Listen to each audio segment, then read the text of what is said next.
Walrein has its time in both of the Generation 3 games, so let's now bring it back in time to Gen 2 to see how well it does here. And now as we're getting into this one, I do want to say I'm taking a little bit of a risk by running the same Pokemon twice in a row.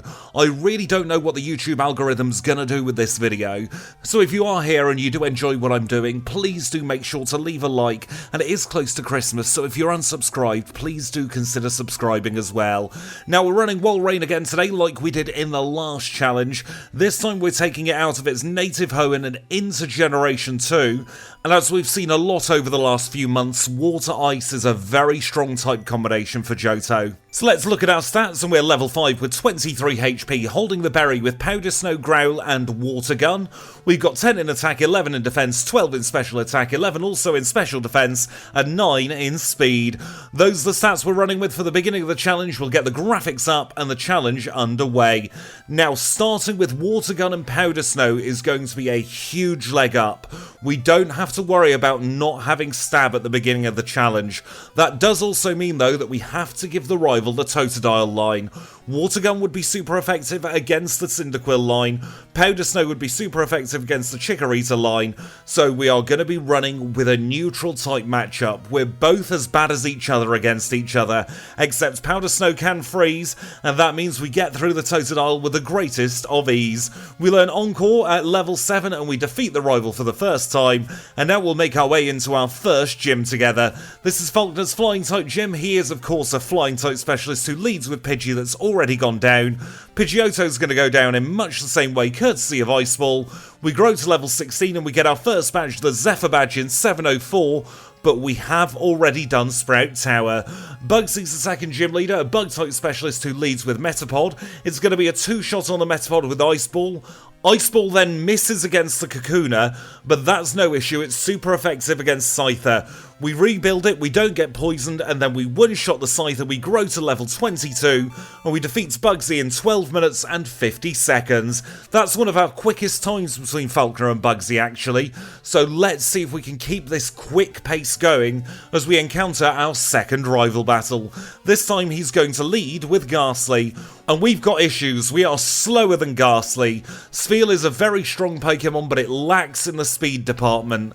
That means that Ghastly has sent us to sleep, and it also means that we get paralysed by Lick. Stubbornly, we're gonna persevere. I think we can still get through this battle. We just have to be a little bit lucky. We paralysed the Croconaw, that means we were on an even playing field for the last turn, and we know that we're super effective against the Zubat. And even with the trifecta of Paralysis, Confusion and Flinch, we were still able to get a hit off. We one-shot the Zubat, and we defeat the rival for a second time in 13 minutes and 39 seconds. Let's now take on Whitney. She's our third gym leader together, a normal type specialist who leads with Clefairy. She's got Rollout, we've got Ice Ball, and we have 3 turns on her compared to her Miltank. Rollout hits hard, Ice Ball hits even harder though, and we defeat Whitney first try in 18 minutes and 4 seconds. Goodness me, that was a very quick Whitney battle and one of the very few times where we actually one-shot the Miltank. Up next, of course, is the third rival battle. We've upgraded Powder Snow to Aurora Beam, we've upgraded Water Gun to Surf. That makes this battle very, very, very easy. We'll use Body Slam for the Croconaw because it's still the best thing we've got. It's the most neutral thing. It's a 3-shot on the Croconaw. Zubat's going to be incredibly easy. It's a 1-shot with Aurora Beam. And we defeat the rival for a third time in 22:44. We'll fall through the floor and suddenly we find ourselves in front of Medium Martha. That's not normally what happens here. It's against Medium Martha we're going to grow to level 32. At level 32 we say goodbye to Spheal, who has served us very well for the last 27 levels.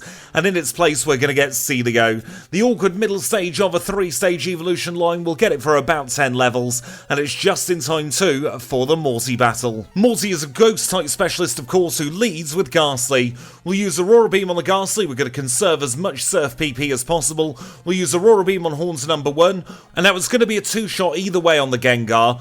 Unfortunately, Hypnosis has hit twice in a row, and that means he can start regaining health with Dream Eater. We're going to keep spamming Surf. It does eventually connect to one shot, and then we can knock out the Haunter with a critical hit to finish the battle off in 24 minutes and 46 seconds. Our next gym leader is actually going to be Jasmine. We don't have the weakness to the Steel type because of course our Water type is backing us up, and that means this is a very simple battle. It's 2 one-shots on the Magnemite, the Steelix comes out, it's a one-shot on that as well.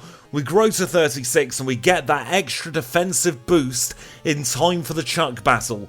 We don't have the best defences in the world at only 70, and being weak to the fighting type, doing Jasmine is a little bit more consistent. We 2-shot the Primate though at Chuck, and here comes Poliwrath. We're going to body slam as Dynamic Punch misses on turn 1. He uses Mind Reader on turn 2 and that guarantees Hypnosis hitting. Dynamic Punch hits very quickly afterwards and we are stuck asleep. We hit ourselves in confusion, but thank goodness that body slam paralysis kicked into play.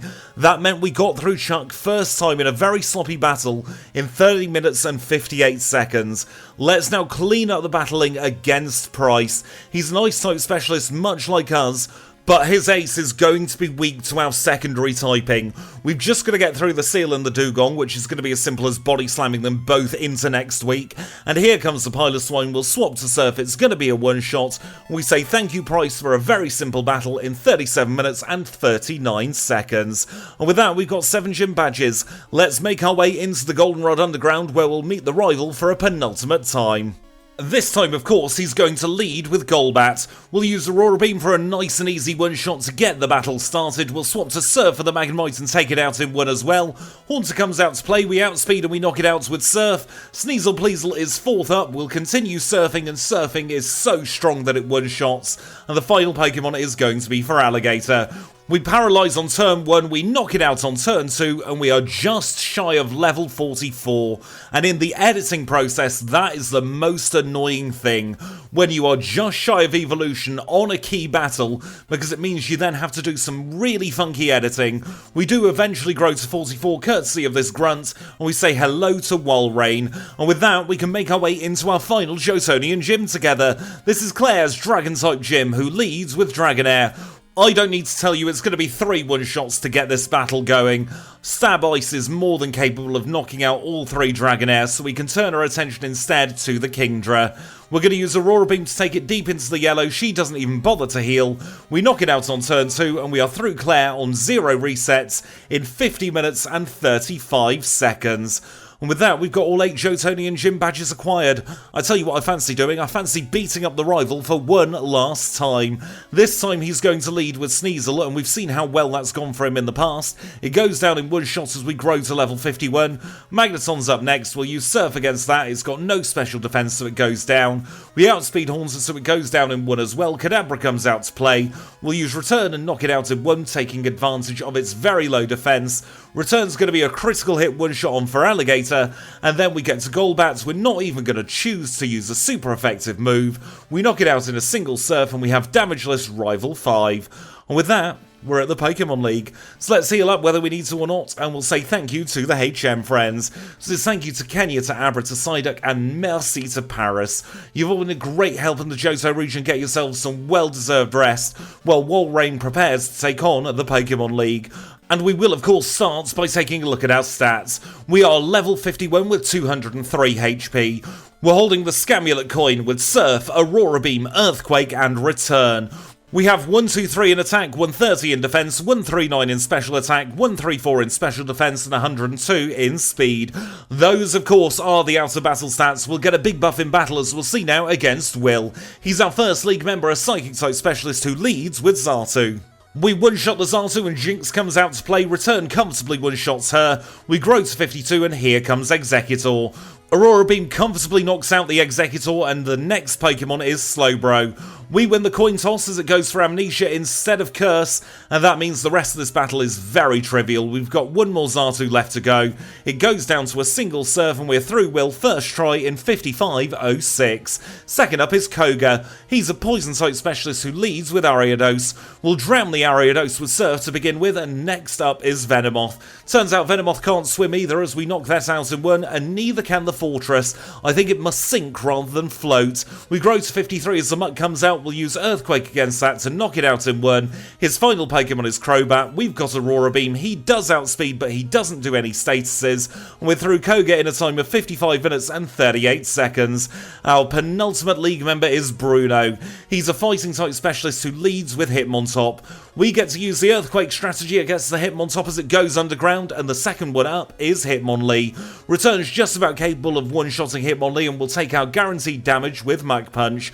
We two-shot the Hitmonchan, so we did take quite a bit of damage, and here comes the scary Pokemon. Machamp can be very threatening. Cross-shot misses though, and the rest of this battle has suddenly become very, very easy. It's just an Onix, we click Surf to win, and that means we're through Bruno in 56 minutes and 19 seconds. Our final league member, of course, is Karen. She leads with the Umbreon, Sand Attack fails, and that gives us a very good chance of getting through first time. Aurora Beam's a one-shot on the Vileplume, so we're not going to get Stun Spored, and up next is Gengar. We guarantee the one-shot with the Earthquake, and the last two Pokemon are Houndoom and Murkrow. We'll continue Earthquaking for the Houndoom, we'll swap to Surf for the Murkrow. What a very simple battle, Karen. Thank you for an easy time in 57 minutes and 6 seconds. There's only one obstacle now between us and the Hall of Fame. It's time for Lance, the Liar with the Flyers, who leads with Gyarados. And honestly, Gyarados is the hardest out of all of these Pokemon. We'll use two Aurora Beams to knock it out, Dragonite comes out to play. Aurora Beam's 4 times super effective, we knock it out in one, and we do the same against the second level 47. That brings us on to Scaradactyl, which uses Rock Slide but doesn't flinch. Aurora Beam's capable of one-shotting, we grow to 56, and the next Dragonite comes out to play. It's the same situation as the level 47, so we'll swap to Surf for the Charizard, and that was a very simple Lance battle. We are through the Elite Four and Lance in a time of 57 minutes and 48 seconds, and that gives us our final Hall of Fame time of 58 minutes and 4 seconds. We've done something we can't do very often here on the channel. We have got through the Hall of Fame in under 1 hour. That is only half the story though. We've got another 8 gym badges plus the red fight left to come, so don't you dare go anywhere. Kanto's next. And we rejoin the action here in Vermilion City, where the first thing we do in Kanto is the last thing we do in Johto. We're going to get another rare candy, this time from the chairman of the Pokemon Fan Club. And with that safely tucked away in our bag for another challenge, I am more than pleased to announce that Walrein is absolutely capable of taking on our standard Cantonian routing. So we'll start off here in Vermilion City against Major Bob. We'll then go over to Celadon for Erica, down to Fuchsia for Janine. It's over to Saffron for Sabrina, up to Misty, across to Brock. We'll go to Seafoam for Blaine, and then we'll finish off with Blue. And as always, if you do want to skip ahead to the Blue fight, it's going to be happening this time at around about 15 minutes and 16 seconds. If you are skipping ahead, I'll meet you over there. For everybody else, let's now sit back, relax, and have our standard Cantonian chat. And in this one, I think I want to start off by talking about stuff I've done while I've been ill over the last few weeks to try and reduce my workload going forwards. Now, the priority here was to keep the same level of content going out. So I had to find ways to cut corners in places that wouldn't affect the content going out to all of you wonderful people. And one thing I have found is automating as much as I can. We started off with the new automated leaderboard to get the Pokemon in the correct positions, and that had a lovely side effect of me being able to then have a streaming leaderboard as well. But now what I have done is I've automated the process for backporting. All I do is type the Pokemon's name into a file, I click a little Python script, and then suddenly the Pokemon is backported for me. I still have to manually code the moves, because that is something that I definitely would not be able to automate, because the sheer complexity of some of the moves we see in later generations would just not be suitable to having a little automated script try and do it for me. But the big thing is the 20 to 30 files I have to edit every single time I do a backport. And the lion's share of those files is just copying and pasting the Pokemon's name in. So if I can do that at the click of a button, I'm already saving around about half an hour in the backporting process. And that has brought me onto something else. I am very much considering making a tutorial video on a second channel showing people how to backport. If that's something you'd be interested in, I will absolutely try and do it. I think learning how to backport is one of the most fun things you can do to expand your horizons in Generation 2. And my vision for what we could do is to start off with something very simple like a Love Disc, who has no new moves from Generation 3 on its Level Up Learn set, and then we can build up the complexity over the series of the videos.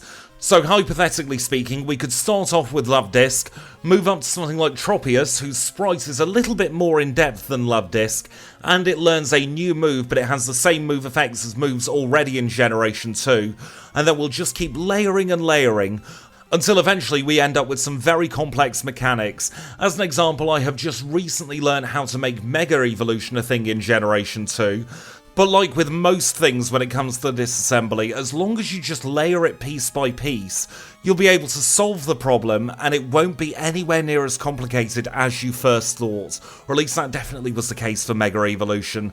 But now we must turn our attention back to the gym challenge at hand, where Blue is waiting for us. He's our final gym leader who leads with Pidgeot. We've got Ice Beam, so it's a nice and easy one-shot to get us started. We recover with the leftovers as the Alakazam comes into play. He sets up Reflect, which is particularly annoying, but that just means we can swap to Surf and get the two-shot. Up next is Rhydon. Rhydon's free here, we've got Surf, it's 4 times super effective, and now we've only got half of his team left to go. We use Ice Beam against the Gyarados as Hydro Pump barely tickles us. This Gyarados gets caught in a healing loop, and that means the rest of the battle should be incredibly easy. We two-shot the Gyarados, and next Pokemon out is Executor. Ice Beam's going to be super effective, it's a nice easy one-shot. The last Pokemon is Arcanine, we'll use Surf against it, we knock it out in 1.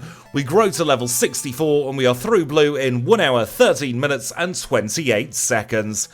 Let's now make our way over to Mount Silver, where the last trainer of the challenge is waiting for us. This is, of course, Red. He's a mixed-type specialist who leads with pesky Pikachu. We don't outspeed the Pikachu, but I want to focus mostly on special attacks in this particular battle.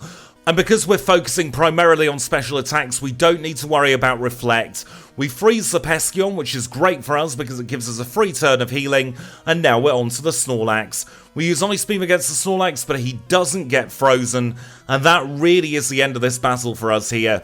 We're not going to be able to get through once we're paralysed, so we take a reset and we try all over again. We're going to use 3 rare candies to get ourselves up to 67. Let's see how we do this time. We still don't outspeed the Pikachu, but Charm fails. That means we do have a chance to use our physical attacks if we need to. We'll Surf against the Espeon as well as we take a bit of damage from a Psychic. We critical hit to knock it out, and here comes Snorlax.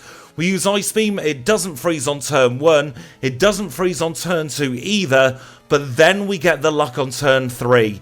And we can use Amnesia to our favour here, because every turn where we don't knock out the Snorlax, we are regaining some health. We're comfortably in the green as the Venusaur comes out. I misclick and use Surf, but that doesn't matter because Ice Beam knocks out on turn 2.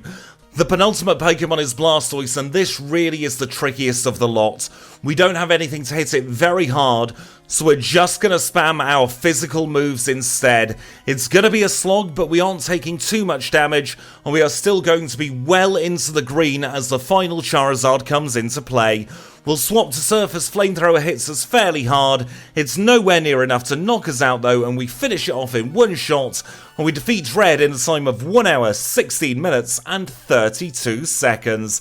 And honestly, considering we started as a Spheal, I think that is a very, very good time. Let's see where that would place us initially on the main series leaderboard, and it is in 5th place in the main series. Of course, we don't keep it on the main series leaderboard because this is a backport, and on the backport leaderboard we will drop 1 place down into 6th. 6th place is a very respectable time considering we're behind 3 very, very good legendaries, so I will very happily accept this one. But with that, we're done. So I really hope you've enjoyed this one. If you have, make sure to leave a like. If you've got any feedback, leave it in the comments down below. If you want to see more just like this, then click the subscribe button. And until next time when it's the dreaded Delibird in Pokemon Crystal, I'll say thank you all so much for watching, and I'll see you all very, very soon.